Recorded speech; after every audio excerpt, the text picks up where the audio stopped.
Somewhere right now, someone is spending another year in a job they already knew they hated on day one. Someone else is staying in a relationship that quietly ended, emotionally, years before they'll ever admit it out loud. There's a real psychological reason people do this, over and over, in ways that quietly cost them years of their lives. It's called the sunk cost fallacy, and it might be one of the most expensive psychological traps most people fall into repeatedly. It explains why people stay in bad relationships, keep funding failing projects, and finish things they clearly should have quit long ago. This isn't just an everyday observation either. It's a well-documented behavioral economics finding, with real, fascinating research behind it. Today we're breaking this down in 3 parts: what the sunk cost fallacy is, the research that proved it, and how to beat it. By the end, you'll have a simple, genuinely useful mental tool for catching yourself before you throw good time after bad. Let's start with exactly what economists and psychologists actually mean when they talk about a sunk cost. A sunk cost is any resource you've already spent, money, time, effort, that you can never, under any circumstances, get back. The ticket you already bought, the hours you already worked, the relationship you've already spent years building, all completely sunk. Classical economic theory has a very clear, simple rule about sunk costs. They should never factor into future decisions at all. Logically, only future costs and future benefits should matter when deciding whether to continue something or walk away from it. The money or time you've already spent is gone either way, completely regardless of whether you continue or quit right now. So rationally, the only real question should be, is continuing from this exact point forward actually still worth it? But here's the problem. Humans consistently, predictably ignore this rule in ways researchers can actually measure and reproduce. Instead of asking, is this worth continuing? We tend to ask an entirely different, far more emotional question instead. That question is usually something closer to, how do I justify everything I've already put into this? The bigger the previous investment, the harder it becomes to walk away, even when walking away is clearly the smarter move. This creates a strange trap. The more you've already lost, the more likely you are to keep losing even more. Researchers call this escalation of commitment, doubling down specifically because of what's already been invested, not because of what's ahead. It shows up in gambling, where players chase earlier losses instead of walking away with what they have left. It shows up in unfinished degrees, half-built businesses, and relationships that ended emotionally long before they ended officially. In every case, the pull isn't really about the future. It's about avoiding the discomfort of feeling like the past was wasted. And that discomfort should sound familiar. It's actually closely connected to cognitive dissonance, the topic of one of our earlier videos. Admitting a sunk cost was truly wasted means admitting you made a mistake, and that stings, even when nobody else is watching. So instead of accepting the loss, the brain often keeps investing, hoping to somehow retroactively make the original decision look right.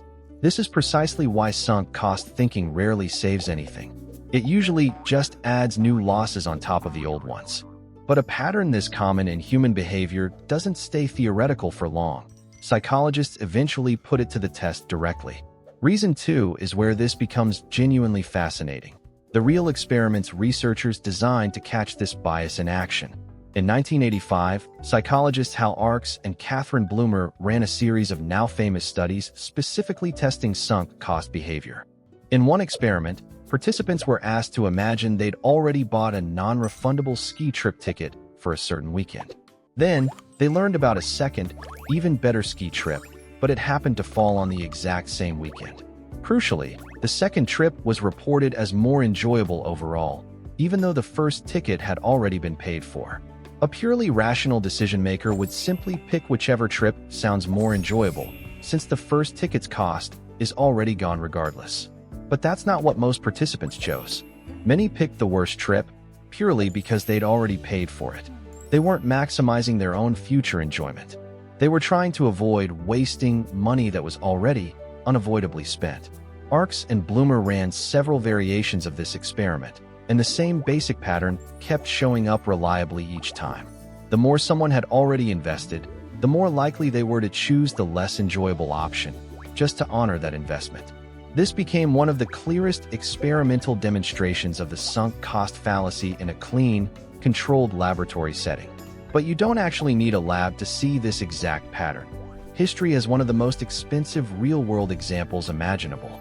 Back in the 1960s, Britain and France jointly began developing a supersonic passenger jet called the Concorde. Early on, economic analysis already suggested the project likely wouldn't be profitable, even before major construction had begun. But billions of dollars had already been spent, and both governments kept funding the project anyway, for years afterward. The Concorde eventually did fly, but it never came close to being commercially profitable, exactly as early analysis had predicted. This pattern became so well known in economics that the sunk cost fallacy sometimes carries an entirely separate nickname: the Concorde fallacy. It's a genuinely striking example. Two entire governments, with access to expert economic advice, still fell into the exact same trap. If national governments with unlimited resources and expert advisors can fall for this, it's clearly not really about intelligence at all.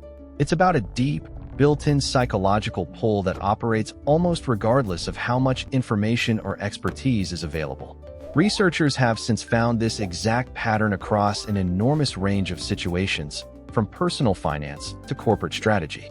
Businesses continue funding clearly failing projects specifically because of how much money has already gone into them, not future potential.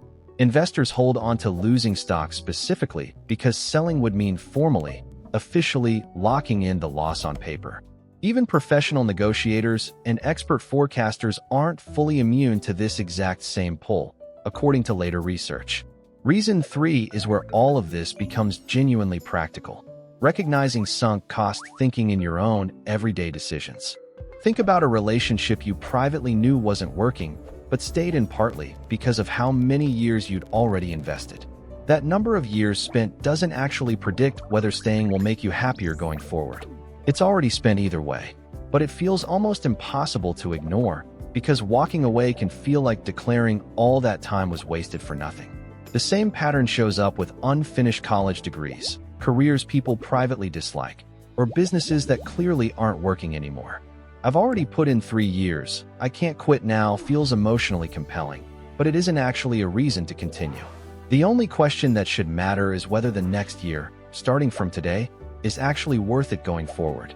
It also shows up in smaller, everyday moments. Finishing a boring book, a bad movie, or yes, that disappointing restaurant meal. None of that continued spending of time, attention, or appetite brings back the money you already spent on it. So here's a genuinely useful mental tool for catching this pattern before it quietly ends up costing you even more. It's sometimes called the zero-based question, and it's remarkably simple to actually ask yourself in almost any moment. Ask yourself directly: if I were starting completely fresh today, knowing everything I currently know, would I choose this again? If the honest answer is genuinely yes, that's a strong sign you're continuing for real, forward-looking reasons, not sunk cost reasons. But if the honest answer is no, that's an equally strong sign that sunk cost thinking might be quietly running the show. This question works because it deliberately removes the emotional weight of the past investment from the actual decision entirely. It forces your brain to evaluate the choice purely on its future merits, exactly the way classical economic theory suggests it should. This doesn't mean quitting is always the right call. Sometimes the honest, zero-based answer really is still yes. The goal isn't to quit everything. The goal is making sure your reasons for continuing are actually good ones.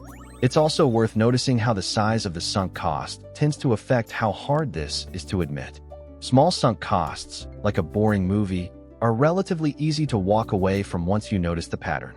Larger sunk costs, years of a career, a long relationship, a major financial investment, trigger a much stronger emotional pull. This is exactly why the biggest, most damaging sunk cost decisions often happen with the biggest, most important parts of someone's life. Awareness alone won't eliminate this bias completely. It's a deeply built-in feature of how human decision-making evolved to work. But naming it and asking the zero-based question directly consistently makes people better at catching it in the moment. Some researchers even suggest deliberately imagining that a close friend, not you, is facing this exact same decision instead. We're often far more clear-eyed and rational giving advice to someone else than we are deciding for ourselves. That small mental shift, "What would I tell a friend in this exact situation?" can cut through sunk cost thinking remarkably well. Understanding this bias doesn't make every future decision effortless, but it does give you a genuine, practical tool for these exact moments. The next time you feel that pull to continue, because you've already put so much in, pause and ask the real question. So here's what the sunk cost fallacy actually tells us about how your own mind makes decisions underneath the surface. Money, time, and effort you've already spent are genuinely, permanently gone, whether you continue or walk away starting right now.